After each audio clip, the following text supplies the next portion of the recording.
Good morning. Welcome to Morning Call. I'm Lata Venkatesh. With me, as always, Sonia Shenoy and Anuj Singhal. Well, the Dussehra celebrations are over, and where were the Dussehra fireworks? They were in Europe. We've got a huge bazooka from Europe, and today, of course, the markets will unequivocally be green. Oh yes, risk on is back across the global markets. I mean, the Dow saw a triple-digit gain overnight as well. So in all likelihood, we will open in the green. But just more color on what were the comments that Mario Draghi made?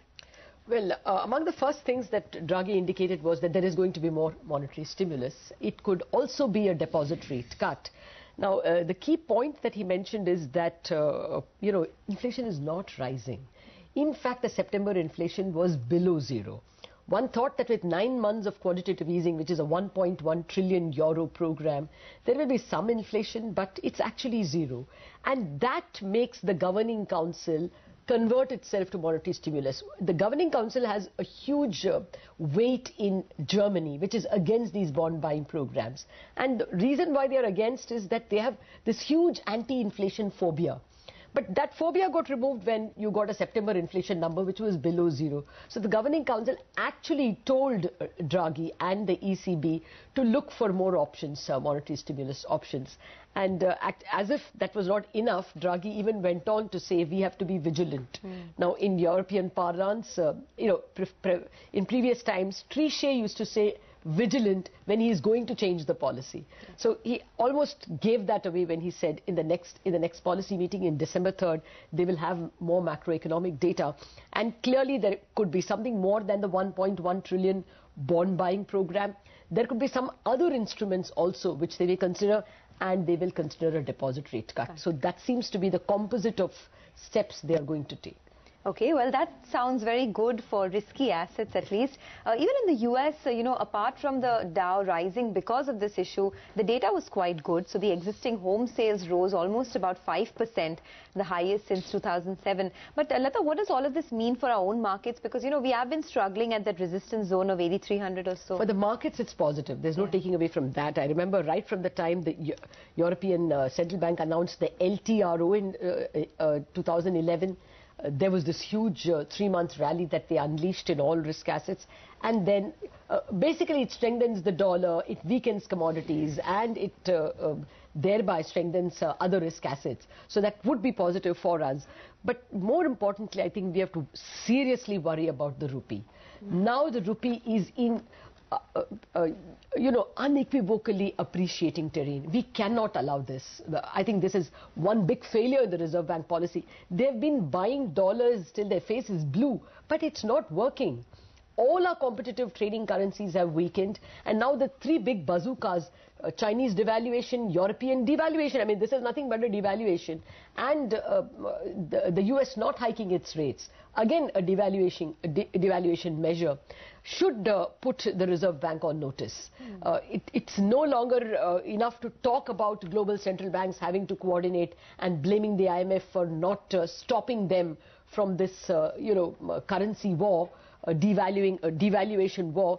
Now you just have to join the devaluation war. There is no other option. We have already seen how steel companies have been hammered out of shape because cheap imports are coming in. We have seen it in all the automobile ancillaries and automobile companies that exports have not helped. So both flooding imports and weak exports are attacking our growth.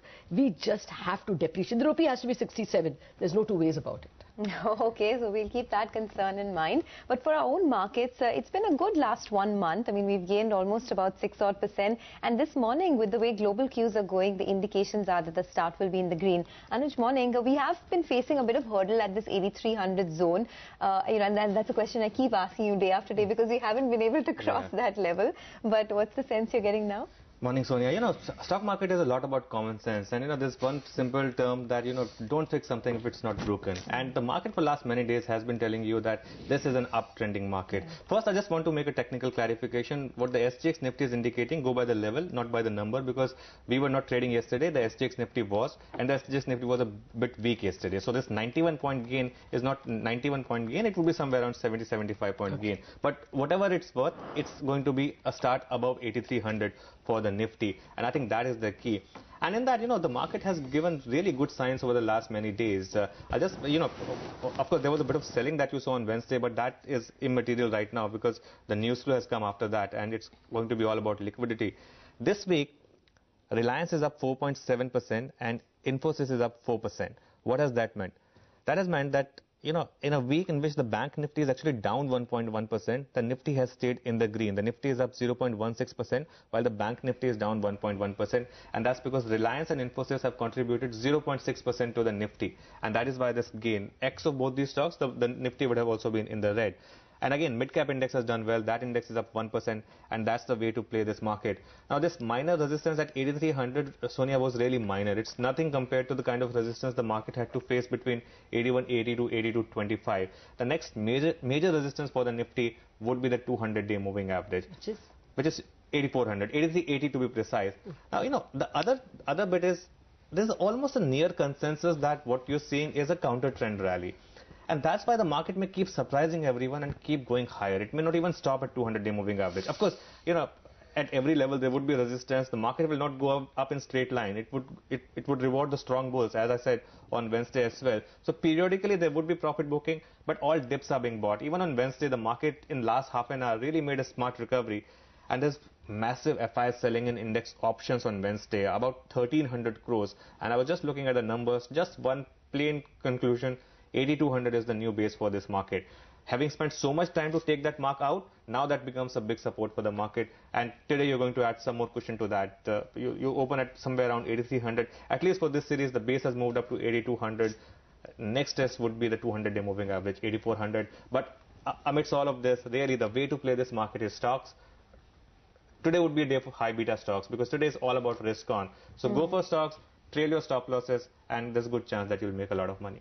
Oh yes, indeed, it is all about risk on. Look at the Asian markets. The Japanese market is now up almost 450 odd points. But a dovish European Central Bank holds key interest rates unchanged. But Mario Draghi has hinted at more stimulus in the December meeting, has said that the ECB will review its bond buying program.